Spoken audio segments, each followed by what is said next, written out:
Hello, everyone. My name is Maddie from the Lindsey Meyer Teen Institute, and this is our volunteer webinar. I'm going to go over what it looks like to be a volunteer at camp, among other volunteer basics, so let's get started. First, let's go over what camp looks like in general. So, some camp basics. What is LMTI? LMTI is the Lindsey Meyer Teen Institute, which is a program of partners in prevention, or PIP, and our mission is to guide young people to realize their leadership potential and become empowered to create positive changes in themselves, in their schools, and in their communities. What this means is that we're here to help young people realize what they can do to change the world. What is this conference? The Summer Leadership Conference is a 5-day leadership conference in the woods. It's for kids all across New Jersey, and we're going to get into the details of what it involves during this whole presentation. This year, it is August 20th to 25th for volunteers and 21st to 25th for kids. Volunteers come a day early, which I'll get into, and it's held at YMCA Camp Ralph Mason in Hardwick, New Jersey. We have approximately 250 youth and 50 youth and college staff, plus the adult staff and volunteers who come to the camp each year. For the full logistics of camp, you can check out our website, njlmti.org, specifically njlmti.org/FAQ. And our webinar on camp will be on there, is on the website as well. And you can check that out to know more about what camp is like. So what do volunteers do? Volunteers are dedicated adults. They serve as process group leaders, cabin chaperones, workshop facilitators, and they coordinate special events. So they do all kinds of stuff, but essentially what they do is they help the students get through camp, and they help guide them in different ways. From our website, these are just some things that volunteers should do or should look like.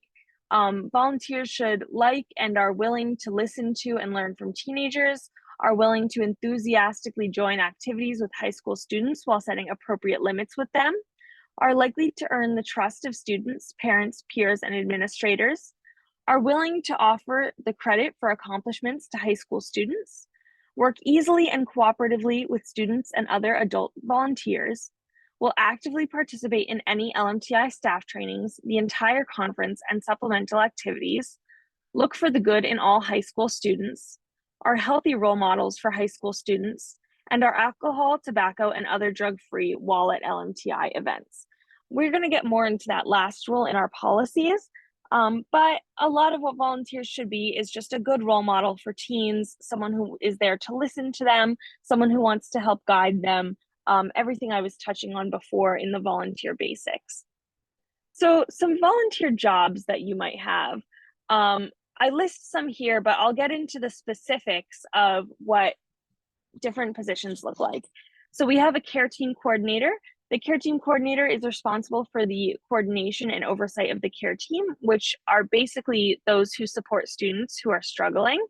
And they specifically work with volunteer care team counselors designated by the LMTI staff to make sure youth are receiving quality, coordinated care specifics to their circumstances. Care team services may involve, but are not limited to, speaking or sitting with youth who have disclosed instances of abuse, neglect, self-injurious behaviors, mental health-related issues, homesickness, et cetera, et cetera. But part of the role is just working with the staff continuously to update the parameters of responsibilities. There's a photographer or videographer who take videos or photos of staff, volunteers, and participants during all large group events, as well as process group, action group, and other small group activities. They coordinate with offsite staff to put together a video for Thursday night as well. And their photos or videos will often go up to the public later. Cabin coordinators are responsible for supporting the needs of campers related to their cabins. This can include helping to make sure any stray luggage gets to the correct cabin, taking note of missing items from people in their cabin, making sure that lights out happens on time, assisting making sure everyone can find their cabins on the first night, etc. An action group coordinator. Action group is the team you come with for students, so it's their community group. And an action group coordinator is responsible for ensuring that action group advisors, who is the person leading them through these meetings, are aware of what is scheduled each day, that all supplies are together, and everything in between. So they're just making sure that the action group advisors are ready to go. Action group coordinator provides support to new advisors during action group sessions as well. Process group coordinator. Process group is when students from all different towns come together and process what they're learning during the week. And a process group coordinator is responsible for ensuring that the process group advisors, those who lead those groups, are aware of what is scheduled each day, that they have their materials. So same thing as action group coordinator, but for process groups. We have an alumni day coordinator who's involved in the preparation of alumni day and support that day. So they might have some pre-camp responsibilities and different responsibilities while at camp, which may include games, a camp tour, allowing alumni time to connect, etc. And basically just making sure that all the alumni are having a great day. We also have a free time coordinator who is in charge of all free time events. We have an open mic MC. They are in charge of leading the open mic and introducing acts. Morning activities coordinators, they might lead a morning activity like meditation or a group workout class or running. A leaderboard manager, this year we have a leaderboard to go along with our video game theme that we're having. And this person is just in charge of keeping score for those groups. Now, I know that was a lot, but that was all just to say that volunteers can have many different jobs that can be very specific or very broad. You can even just be a general volunteer and not have as specific a role as this, but just be there to help. Possible volunteer responsibilities. Process group. So as I was saying before, process group is leading a group of students from all over New Jersey to process what is happening from the week. You get a manual, and that's how you lead the group. And you will most likely have another facilitator with you as well. Strong candidates for this have experience facilitating a small group or intimate conversations. They have the ability to allow students to share, and they have experience with diverse groups. An action group. So this is leading a group of students from one specific community who came together, and they make an action plan to take home with them to implement during the school year. This is usually led by someone who can continually work with them throughout the year, also based on a manual we give. But sometimes groups don't have someone who can work with them during the year, and they will get assigned a different volunteer. Strong candidates have experience facilitating a small group, have the ability to allow students to share ideas and come up with their own ideas and not have too much input, and are organized and able to keep students on track. Cabin chaperones. Cabins are where we sleep with campers mixed from all over New Jersey. You usually won't be in the same cabin as someone you came to camp with. Volunteer chaperones and youth and college staff all help chaperone the cabins. Strong candidates have experience with diverse groups and are organized when in charge of groups, which means you can maintain lights out on time, keep track of the shower schedule, etc. Other responsibilities include Cafe TI, surprise fun, the dance, helping at full camp meetings, and more.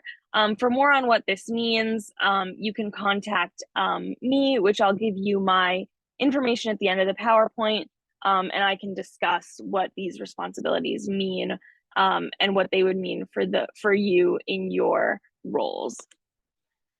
So specific jobs, we just wanted to cover that if you have a specific volunteer job, like a photographer, videographer, care team, you will have all your responsibilities discussed with you prior to your arrival. But you are a volunteer first and your specific job second, so you may be asked to jump into things not specifically in your job description. So that might be you have nothing to do, so we ask you to move chairs, things like that. So just be prepared that even though you have a specific job, we may ask for help with other things. Requirements, expectations, and policy. This is a long section, but before arrival, you'll meet with me, more on this later. You will have a criminal records investigation, which all volunteers over the age of 18 undergo, and it's part of our policy. And you fill out a volunteer registration form as well as a volunteer survey. Our policy, we want to protect the integrity and safety of our agency, the program, staff, volunteers, participants, and we are also an equal opportunity employer. We comply with the Americans with Disabilities Act of 1990, and we do not tolerate harassment, which means anything along the lines of slurs, jokes, graphic or physical conduct related to race, color, gender, sexual orientation, religion, all those things. We also don't tolerate sexual advances, requests for sexual favors, offensive or inappropriate touching, or anything else of that sort. And we do not tolerate creating an intimidating, hostile, or offensive working environment. Confidentiality, we like to emphasize to the students that what they say is confidential, they're allowed to share, but this does not apply to when there is evidence or suspect of abuse, neglect, threat, or serious harm. We are mandated reporters. We must report these incidences. And all health information is also protected by HIPAA laws. Administration of medication and first aid, this should all be left to the EMTs or registered nurse, and all medicines, including over-the-counter drugs, are stored and administered by the medical professionals that we hire. Dress code, make sure you're wearing appropriate clothing to be with youth. So proper length shorts or jeans and a t-shirt. Appropriate clothing to be in the woods with varying weather. So closed-toed shoes, maybe a poncho, things like that. And absolutely no clothing with alcohol, tobacco, or other drug slogans and references, sexual activity references, or profanity or discrimination.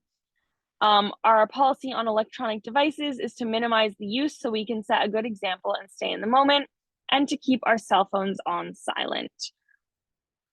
For social media, we ask that you do not use online texting or communication to disparage LMTI, and that hashtags related to LMTI should accurately reflect the program.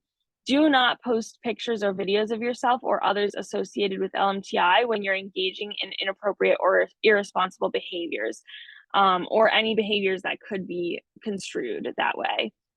Do not post pictures or videos of the youth. Do not tag youth in videos or pictures. Volunteers above the age of 18 should not friend or follow those.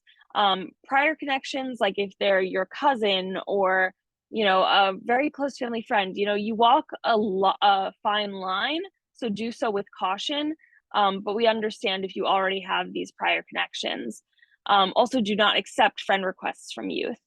Coordinators are a little bit of a different story. They can join Facebook groups that are facilitated by us.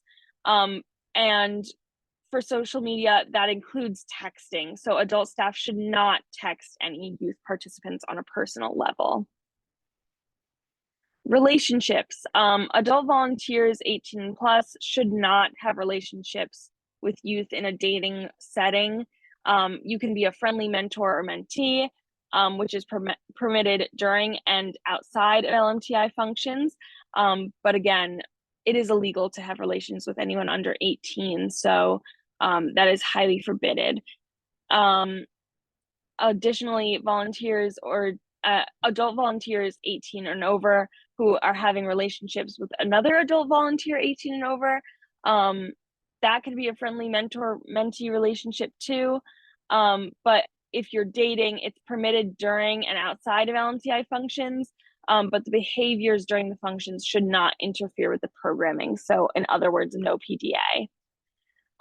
Expectations, we expect that your general conduct includes respect for all, professionalism, portraying a positive image of Partners in Prevention and the Lindsey Meyer Teen Institute.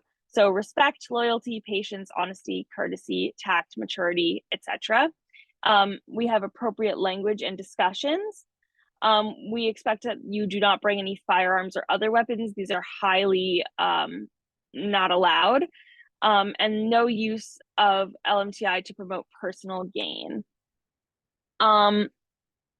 We expect that illegal drug use is abstained from at all times. If you use it in your personal time, it may result in dismissal or termination, but if you use it during program time, it is immediate dismissal or termination.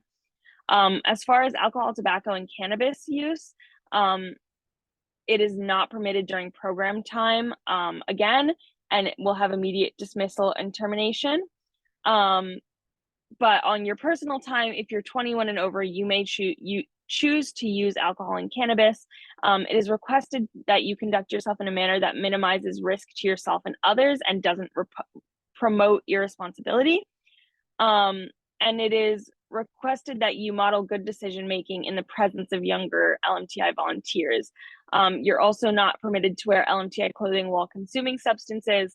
And if you repeatedly or extremely violate this policy, it could result in dismissal or termination as well. Supervision. Volunteers should never leave a youth participant unsupervised, and they will never be alone with a youth participant. We follow the rule of threes, which means at least one other person is present if a volunteer is with a youth. And if another person cannot be present, the interactions are interruptible and observable. In other words, they're in a public place. Someone can step in if need be, and people can see what's happening. This is to protect you and the youth. And if interactions must be done one-on-one, like I said, open observable setting, picnic table by the tents, not in a cabin. Volunteers will not abuse youth, including physical, verbal, sexual, mental, or neglect. And we are thinking purely about protecting these kids. If you think back to the confidentiality rule, we have these systems in place to help protect them if they reveal they are being abused or there is suspect of abuse. So these are just the policies that are on the forms that you sign. You will see all of these, and some may be repetitive of what I said. You'll be able to read over them in detail, but I wanted to touch on them really quickly before you get the forms. So basically just that you're going to role model healthy behaviors, you're going to protect youth, you are going to abide by the code of conduct that we set, you are going to mandated report when necessary, you will not engage in behaviors that jeopardize mental or physical health of the students, you will not have relationships in an inappropriate way with those under 18. You understand that you cannot friend or accept friend requests from youth. You will not share anything deemed inappropriate to the students or staff members, even in forms of text, videos, or written materials. Again, mandated reporting, and you will not engage in bullying, gossiping, discrimination, or harassment of any kind. All right, great. So now that we're done with that section, we're briefly going to touch on resources and trainings at camp, and then we'll be all done. So a coordinator is a great resource for you. So I touched on those before, but there are process group coordinators, action group coordinators, and more, and they are there to help you get through what you will be doing in the manual. Materials, you will have manuals that will be sent to you before the week starts if you know you will be in that role, and that way you can read ahead and prepare. Sunday is the day before participants arrive, and that's when most of our volunteers get there, and it's a chance to train you guys, so you can be prepared to learn about the week ahead and also have some fun and bond with your fellow volunteers. And lastly, staff meetings. Every morning we have a staff meeting, and it prepares us for the day ahead. And sometimes you will even have mini meetings outside of them as well with a designated coordinator. And your other resource is me. I'm Maddie, that's a picture of me.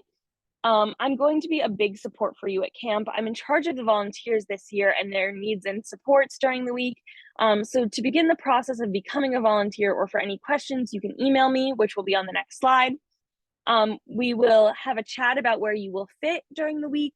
I will give you an overview of camp, and I will give you the paperwork to sign up. So for more information or to get the paperwork to sign up, this is how you can learn more about us or to contact me. We have our website, our Instagram, our Twitter, our TikTok, and our Facebook. And for me, you can email mjones@pipnj.org or call us at the LMTI phone number, which is 201-614-2117. Thank you for listening to this. I hope you consider being a volunteer, and we would love to see you at camp.